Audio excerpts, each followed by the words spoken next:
Oi, meu nome é Juan.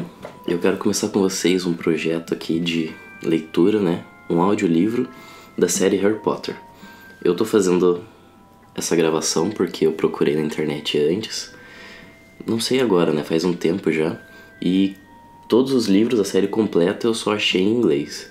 Em português tem a versão oficial, dos dois primeiros, só que é bem caro.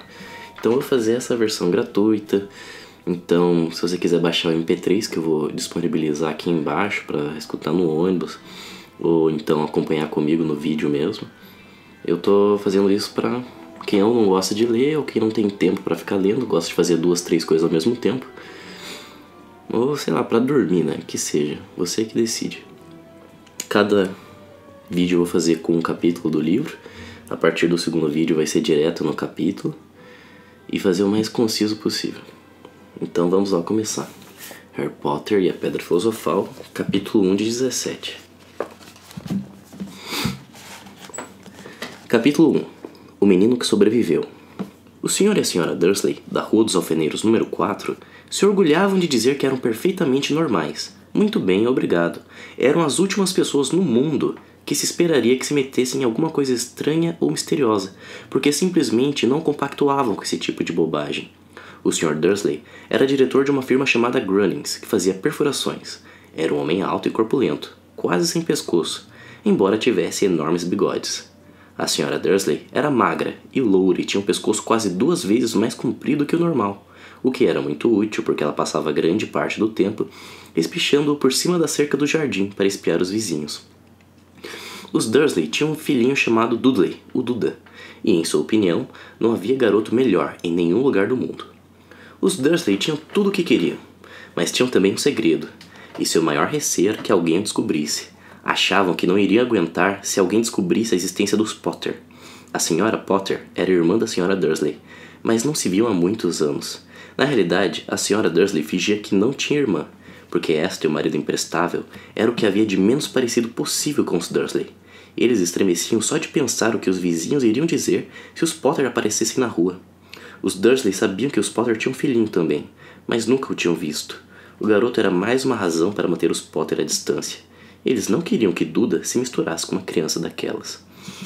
Quando o Sr. e a Sra. Dursley acordaram na terça-feira, monótona e cinzenta, que a nossa história começa, não havia nada no céu nublado lá fora sugerindo que coisas estranhas e misteriosas que não tardariam a acontecer por todo o país.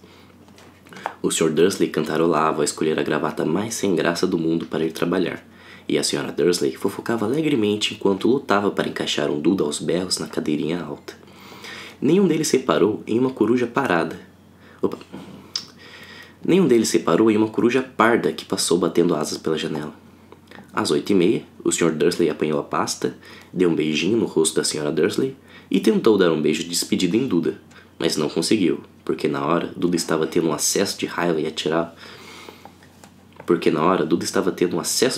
e atirava o cereal nas paredes. Ah, pestinha! Disse rindo contrafeito o Sr. Dursley ao sair da casa. Entrou no carro e deu marcha ré para sair do estacionamento do número 4. Foi na esquina da rua que ele notou o primeiro indício de que algo estranho ocorria. Um gato lia um mapa. Por um instante o Sr. Dursley não percebeu o que vira. Em seguida, virou rapidamente a cabeça para dar uma segunda olhada. Havia um gato de listras amarelas sentado na esquina da Rua dos Alfeneiros. Mas não havia nenhum mapa à vista. Em que estaria pensando naquela hora? Devia ter sido um efeito da luz. Ele piscou e regalou os olhos para o gato. O gato o encarou. Enquanto virava a esquina e subia a rua, espiou o gato pelo espelho retrovisor. Ele agora estava lendo a placa que dizia Rua dos Alfeneiros. Não, estava olhando a placa. Gatos não podiam ler mapas nem placas. O Sr. Dursley sacudiu a cabeça e tirou o gato do pensamento.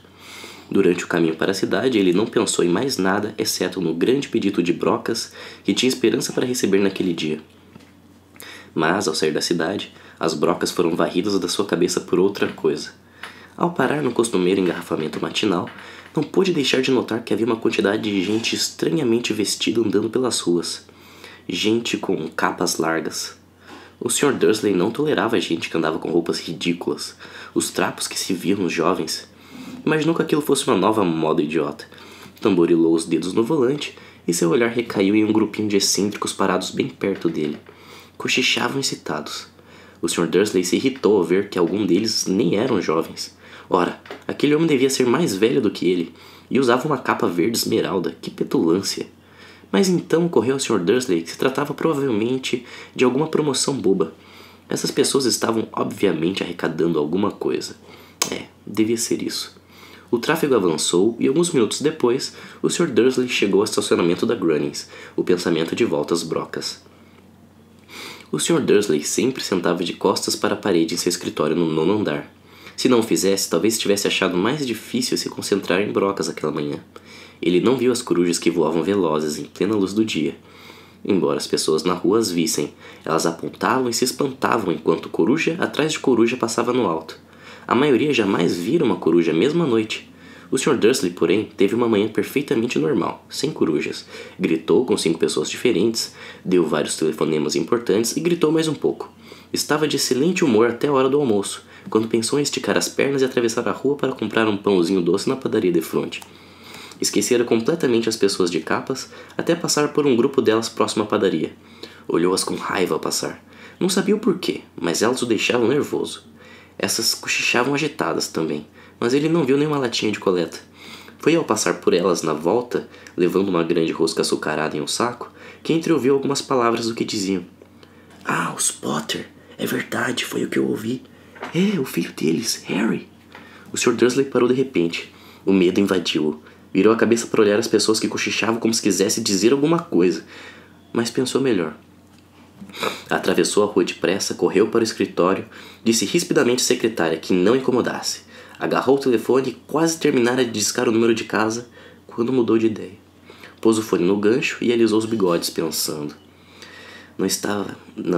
Estava agindo como idiota. Potter não era um nome tão fora do comum assim.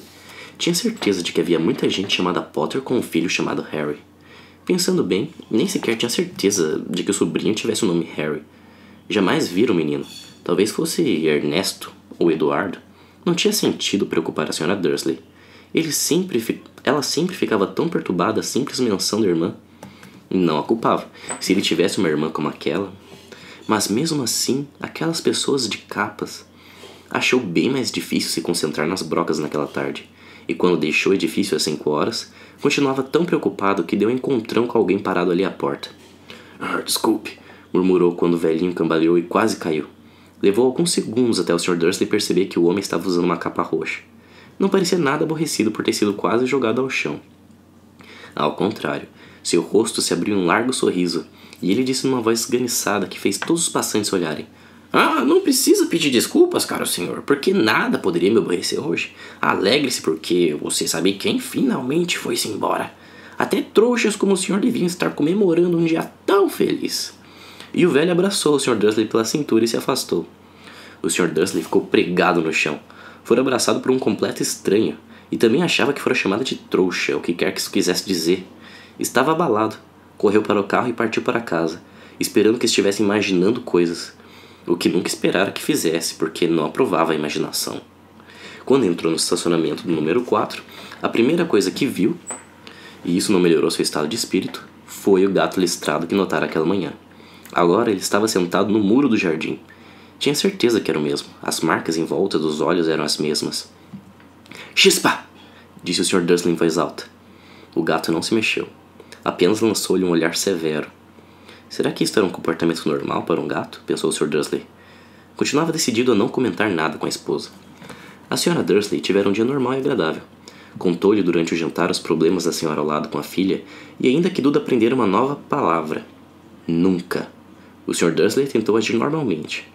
Depois que Duda foi se deitar, ele chegou à sala em tempo de ouvir o último noticiário noturno.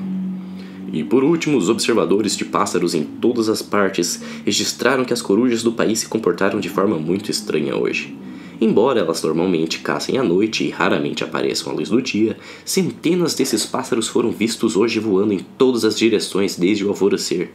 Os especialistas não sabem explicar por que as corujas de repente mudaram seu padrão de sono. O locutor se permitiu um sorriso, muito misterioso, e agora com Jorge Mendes, o nosso boletim meteorológico. Vai haver mais tempestades de corujas hoje à noite, Jorge? Bom, Eduardo, disse o meteorologista, não sei lhe dizer, mas não foram só as corujas que se comportaram de modo estranho hoje. Ouvintes de todo o país têm telefonado para reclamar que, em vez do aguaceiro que prometi para ontem, eles têm tido chuvas de estrelas. Talvez alguém ande festejando a noite das fogueiras uma semana mais cedo este ano, mas posso prometer para hoje uma noite chuvosa. O Sr. Dursley ficou paralisado na poltrona. Estrelas cadentes em todo o país, corujas voando durante o dia, gente misteriosa usando capas por todo lado e um cochicho a respeito dos Potter. A Sra. Dursley entrou na sala trazendo 2 xícaras de chá. Não adiantava, teria que lhe dizer alguma coisa. Pigarreou nervoso. Petúnia querida, você não tem tido notícia da sua irmã ultimamente? Conforme esperava, a Sra. Dursley pareceu chocada e aborrecida. Afinal, normalmente fingiam que ela não tinha irmã. Não, respondeu ela seca. Por quê? Uma notícia engraçada, murmurou o Sr. Dursley. Corujas, estrelas cadentes, e vi uma porção de gente de aparência estranha na cidade hoje. E daí? Cortou a Sra. Dursley. Bem, pensei talvez que tivesse alguma ligação com, sabe, o pessoal dela. A Sra. Dursley bebericou o chá com os lábios contraídos. O Sr. Dursley ficou em dúvida se teria coragem de lhe contar que ouvira o nome Potter. Decidiu que não, em vez disso falou com uma voz mais displicente, do jeito que pôde. O filho deles teria mais ou menos a mesma idade do Duda agora, não? Eu suponho que sim, respondeu a Sra. Dursley ainda seca. E como é que é? O nome dele é Ernesto, não é? Harry. Um nome feio e vulgar, se quer saber minha opinião. É, disse o Sr. Dursley sentindo um aperto horrível no coração. Concordo com você. Não disse mais nenhuma palavra sobre o assunto a caminho do quarto onde foram se deitar. Enquanto a Sra. Dursley estava no banheiro, o Sr. Dursley foi devagarinho até a janela e espiou o jardim da casa. O gato continuava lá. Observava o começo da Rua dos Alfeneiros como se esperasse alguma coisa. Estaria imaginando coisas? Será que tudo isso teria ligação com os Potter? Se transpirasse que eram aparentados com um casal de... Bem, ele achava que não aguentaria. Os Dursley se deitaram. A Sra. Dursley adormeceu logo, mas o Sr. Dursley continuou acordado, pensando no que acontecera. Seu último consolo antes de adormecer foi pensar que mesmo que se os Potter estivessem envolvidos, não havia razão para se aproximarem dele e da Sra. Dursley. Os Potter sabiam muito bem o que pensavam deles e da gente de sua laia. Não via como ele e Petúnia poderiam se envolver com nada que estivesse acontecendo. O Sr. Dursley bocejou e se virou. Isso não poderia afetá-las. Como estava enganado. O Sr. Dursley talvez estivesse mergulhado em um sono inquieto, mas o gato no muro lá fora não mostrava sinais de sono. Continuava sentado, imóvel como uma estátua, os olhos fixos na esquina mais distante da Rua dos Alfeneiros, e nem sequer estremeceu quando uma porta de carro bateu na rua seguinte. Nem mesmo quando 2 corujas mergulharam do alto. Na verdade, era quase meia-noite quando o gato se mexeu. O homem apareceu na esquina que o gato estivera vigiando. Apareceu tão súbita e silenciosamente que se poderia pensar que tivesse saído do chão. O rabo do gato mexeu ligeiramente e seus olhos se estreitaram.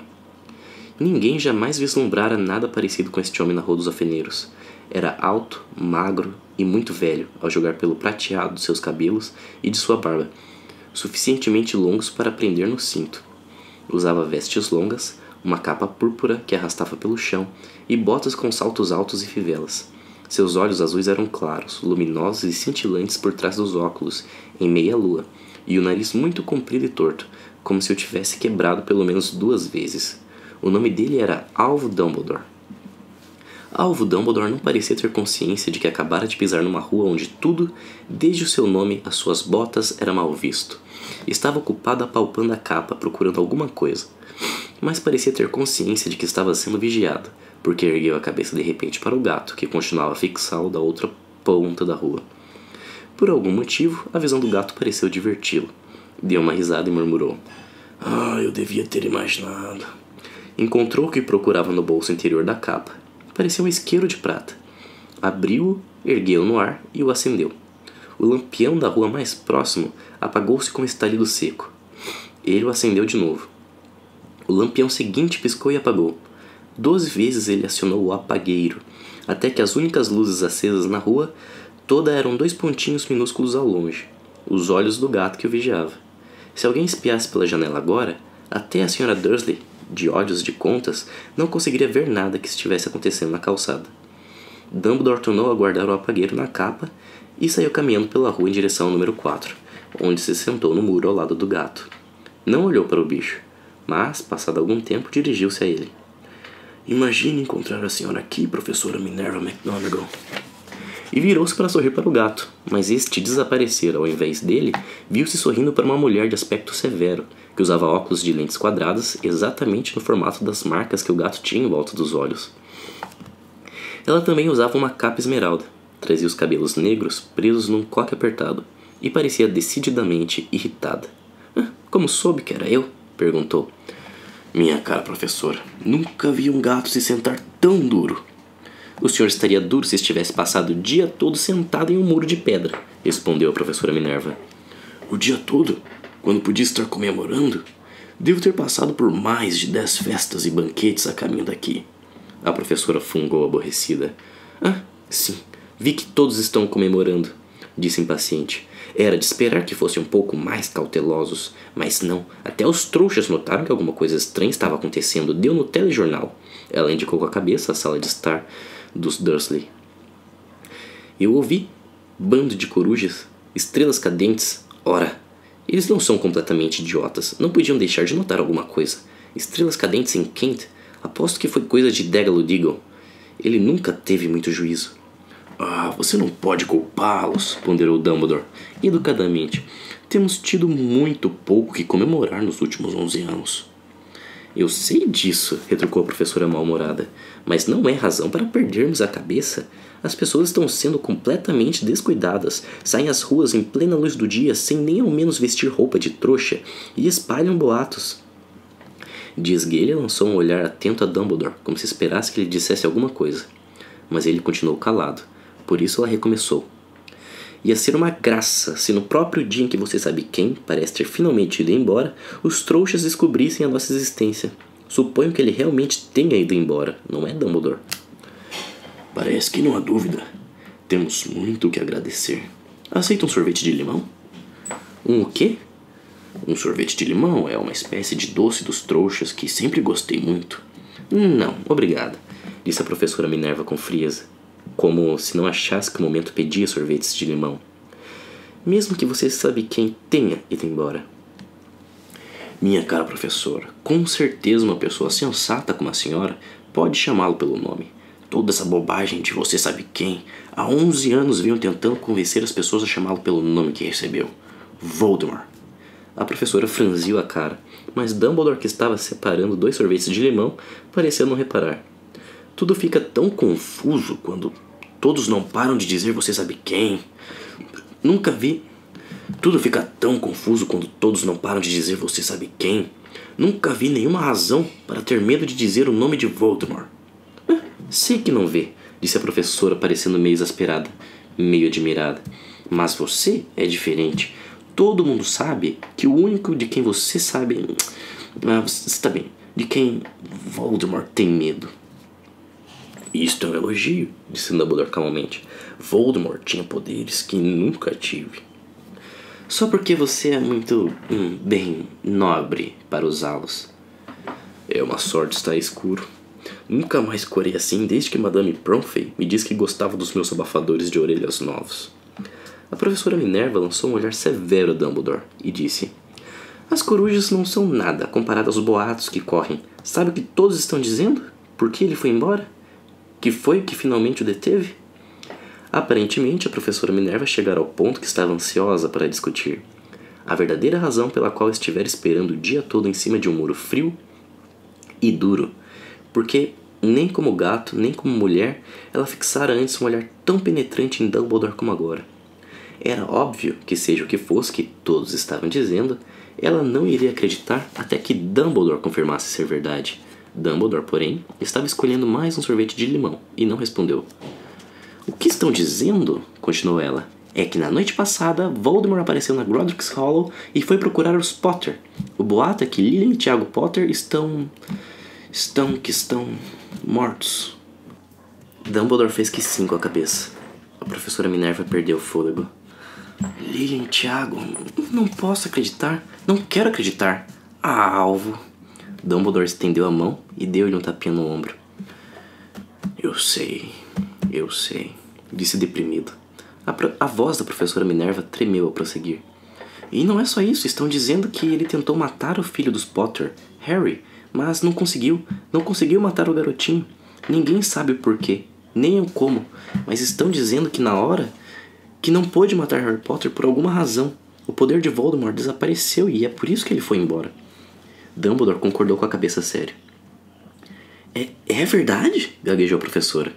Depois de tudo que ele fez, todas as pessoas que matou, não conseguiu matar um garotinho. É simplesmente espantoso de tudo que poderia detê-lo. Mas, por Deus, como foi que Harry sobreviveu? Só podemos imaginar, disse Dumbledore. Talvez nunca cheguemos a saber. A professora Minerva pegou um lenço de renda e secou com delicadeza os olhos por debaixo das lentes dos óculos. Dumbledore deu uma grande fungada ao mesmo tempo que tirava o relógio de ouro do bolso e o examinava. Era um relógio muito estranho. Tinha 12 ponteiros, mas nenhum número. Em vez deles, pequenos planetas giravam à volta, mas devia fazer sentido para Dumbledore, porque ele repôs no bolso e disse: Hagrid está atrasado. A propósito, foi ele que lhe disse que eu estaria aqui, suponho. Foi, e suponho que você não vai me dizer porque está aqui e não em outro lugar. Vim trazer Harry para o tio e a tia. Eles são a única família que lhe resta. Você não pode estar se referindo às pessoas que moram aqui, exclamou a professora Minerva, pulando de pé e apontando para o número 4. Dumbledore, você não pode. Estive observando a família o dia todo. Você não poderia encontrar duas pessoas menos parecidas conosco. E tem um filho, viu dando chutes na mãe até a rua, berrando porque queria balas. Harry Potter vir morar aqui. É o melhor lugar para ele, disse Dumbledore com firmeza. Os tios poderão lhe explicar tudo quando ele for mais velho. Escrevi-lhes uma carta. Uma carta, repetiu a professora com voz fraca, sentando-se novamente no muro. Francamente, Dumbledore, você acha que poderia explicar tudo isto em uma carta? Essas pessoas jamais vão entendê-lo. Ele vai ser famoso, uma lenda. Eu não me surpreenderia se o dia de hoje ficasse conhecido no futuro como o dia de Harry Potter. Vão escrever livros sobre Harry. Todas as crianças no nosso mundo vão conhecer o nome dele. Exatamente, disse Dumbledore olhando muito sério por cima dos óculos de meia-lua. Isso seria o bastante para virar a cabeça de qualquer menino. Famoso antes mesmo de saber andar e falar. Famoso por alguma coisa que ele nem vai se lembrar. Você não vê que ele está muito melhor se crescer longe de tudo isso até que tenha capacidade de compreender? A professora abriu a boca, mudou de ideia, engoliu em seco e então disse: você está certo, é claro. Mas como é que o garoto vai chegar aqui, Dumbledore? Ela olhou para a capa dele de repente, como se lhe ocorresse que talvez escondesse Harry ali. Hagrid vai trazê-lo. Você acha que é sensato confiar a Hagrid uma tarefa importante como esta? Eu confiaria a Hagrid minha vida, respondeu Dumbledore. Não estou dizendo que ele não tem o coração no lugar, concedeu a professora de má vontade. Mas você não pode fingir que ele é cuidadoso, que tem uma tendência a... Que foi isto? Um ronco discreto quebrara o silêncio da rua.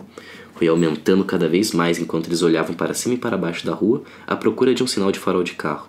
O ronco se transformou num trovão quando os dois olharam para o céu. E uma enorme motocicleta caiu do ar e parou na rua diante deles.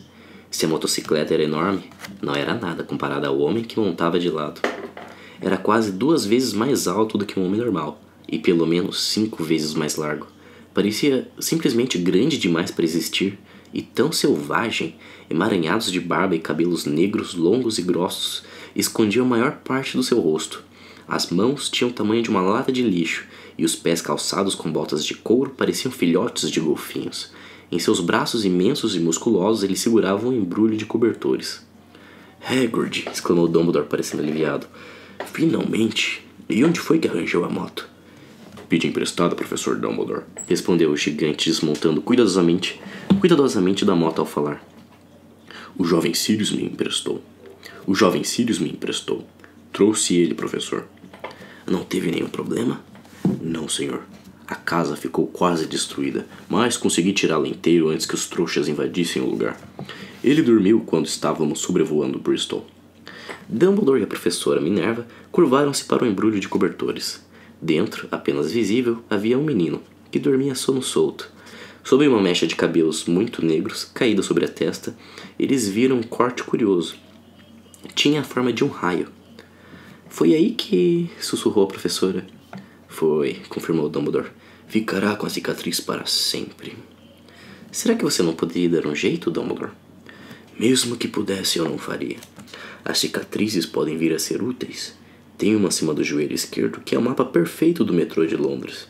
Bem, me dê ele aqui, Hagrid. É melhor acabarmos logo com isso.